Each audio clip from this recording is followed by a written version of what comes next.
Mereka telah sampai di rumah David dan akan bersiap-siap untuk berangkat. Judy memperhatikan Russell. Di sini Judy merasa curiga bahwa kalau Russell telah terkena virus tersebut, karena Russell melakukan tingkah laku yang berbeda dari sebelumnya. Dia seperti mudah marah. Tapi David tidak percaya dan beranggapan bahwa Russell telah menyelamatkannya. Kemudian mereka pun berangkat. Selanjutnya di tengah perjalanan, tiba-tiba muncullah helikopter tentara. Helikopter tersebut melihat mereka dan mulai berbalik untuk mengejar. David dan lainnya pun menghindarinya dengan bersembunyi di sebuah tempat pencucian mobil. Tak lama kemudian, mesin dari pencuci mobil itu jalan. Mereka tahu bahwa ada orang yang terkena virus di gedung ini. David mencoba untuk menghidupkan mobilnya, tapi tidak berhasil. Dia pun mencoba terus, akhirnya berhasil. Tapi mobilnya tidak dapat berjalan, dikarenakan tidak ada daya tarik dari mobil tersebut.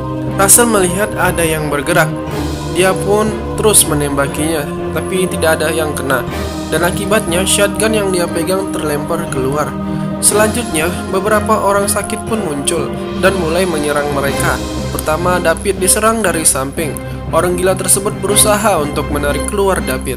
Sedangkan Judy dia ditarik melalui kaca depan. Mereka berdua berusaha untuk melepaskan diri. Akhirnya dengan usaha ekstra, mereka berhasil melepaskan dari orang gila tersebut. Dan mobil mereka pun berjalan keluar. Tapi tiba-tiba orang gila itu muncul dari belakang dan langsung menjerat leher gadis karyawan judi tersebut dengan sebuah tali. Mereka pun menghentikan mobilnya dan berusaha untuk menolong gadis tersebut. Tapi gadis tersebut telah mati. Tak sampai di situ, mobil yang mereka naikin tadi pun meledak. Ulah dari helikopter yang mengejar mereka. Mereka pun berpikir, jika mereka berada di dalam mobil tersebut, mereka pasti sudah mati. Mau tidak mau, mereka harus berjalan kaki menuju tujuan. Selama perjalanan, tiba-tiba mereka melihat ada mobil yang datang. David mencoba untuk merampok mobil tersebut. Tapi tiba-tiba Russell datang mengacaukan rencananya. Russell mengambil jebakan ban dan dia letakkan di jalan. Ketika mobil tersebut melewati jebakan itu, mobil itu pun langsung terguling jauh keluar jalan. Russell mengejar pria yang ada di mobil tersebut. Dia hendak membunuhnya, tapi David menahannya karena dia ingin berbicara dengan pria tersebut. Russell pun mengizinkannya. David bertanya kepada pria itu mengenai apa yang dibawa pesawat yang jatuh waktu itu. Pria itu menjawab bahwa pesawat itu membawa senjata biologi yang bernama Prixie. Senjata pembunuh massal tersebut seharusnya kota David bukanlah target mereka. Itu hanya kesalahan saja. Selanjutnya beberapa saat kemudian Russell menembak pria tersebut. Ini membuat kaget David karena dia masih berbicara. David memarahi Russell, tapi itu tak berguna. Selagi Russell memeriksa mobil yang jatuh itu, David yang khawatir dengan tingkah Russell yang semakin aneh, dia berinisiatif untuk mengambil senjata Russell. Russell di sini jelas tidak menyukainya. Ketika David dan Judy hendak pergi, Russell langsung menodongkan senjata ke arah mereka berdua.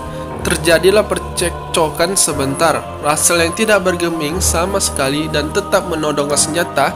Alhasilnya, mau tidak mau David pun memberikan shotgun tersebut. Dan Russell menyuruh mereka berjalan di luar di depan sambil menodongkan senjatanya. Beberapa saat kemudian, karena tidak tahan dengan keadaan seperti ini, David pun mencoba untuk merampok senjata dari Russell. David berjalan ke arah Russell. Russell berusaha untuk menghentikannya sambil menodongkan senjata. David dia mengatakan bahwa dia ingin berbicara. Akhirnya Russell luluh dengan bujukan David dan dia menurunkan senjata tersebut. Tapi itu semua hanya akal-akalan David. Ketika tanpa Russell tidak ada penjagaan, David langsung meninju Russell hingga jatuh. Dia pun langsung mengambil senjata tersebut. Ketika itu Russell sadar bahwa dia sedang sakit terkena virus. Walau dengan rasa sedih, Russell memohon ke David untuk membiarkan dia berjalan dengan mereka bersama sebentar. David pun menyetujuinya.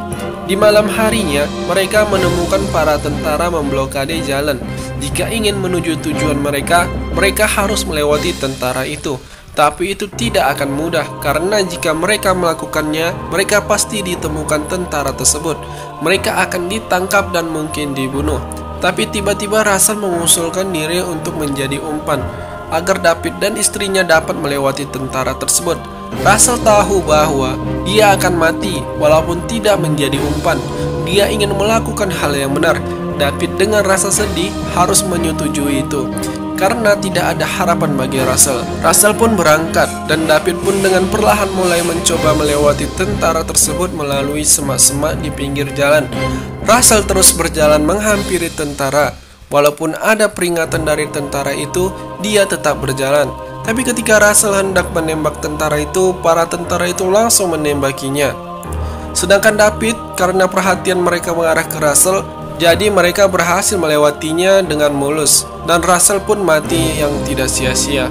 Kemudian David berhasil tiba di Quickville. Tempat ini merupakan tempat di mana waktu itu David dipisahkan oleh istrinya. David dibawa ke Quickville. Tapi sampai di sana ternyata tidak ada orang yang berkumpul. Kemudian Judy mencoba memeriksa sekitar. Tak lama berselang, Judy melihat sesuatu dan membuat dia terkejut dan sedih. Kemudian David menghampirinya, dan Judy menunjukkan apa yang dilihatnya. Ternyata itu adalah sekumpulan mayat, yang mana mayat ini merupakan manusia yang ditembak hidup-hidup, walaupun mereka tidak sakit atau terkena virus.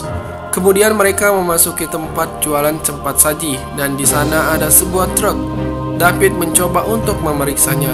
Kemudian terdengar sebuah suara yang keluar dari alat komunikasi. David mencoba mencari sumber suara tersebut. Ternyata sumber suara tersebut berada di sebuah truk, yang mana truk tersebut berisikan mayat manusia, dan juga truk ini milik yang waktu itu melakukan pembunuhan di jalan. Kemudian tiba-tiba lampu semuanya padam. Kemudian Judy melihat ada seseorang di luar. Dengan sigap dia langsung sembunyi. Sesaat kemudian Judy merasa dia dikejar oleh seseorang. Dia pun langsung berlari dan bersembunyi di tumpukan mayat. Ketika para terinfeksi tersebut pergi, Judy dikejutkan oleh David. Selanjutnya mereka dengan cepat berlari menuju tempat mobil itu parkir. Ketika sampai mereka masuk ke mobil itu dan mencoba kunci yang didapatkan David, tapi tidak ada yang bisa. Kemudian David turun dan memeriksa tubuh mayat supir tersebut. Ternyata kuncinya berada pada mayat tersebut. Ketika David menarik kunci tersebut, ternyata itu semua jebakan yang diberikan oleh para terinfeksi itu. Dan seketika muncullah para terinfeksi tersebut. David langsung menaiki mobilnya, tapi dia tiba-tiba ditarik kakinya dan terjatuh.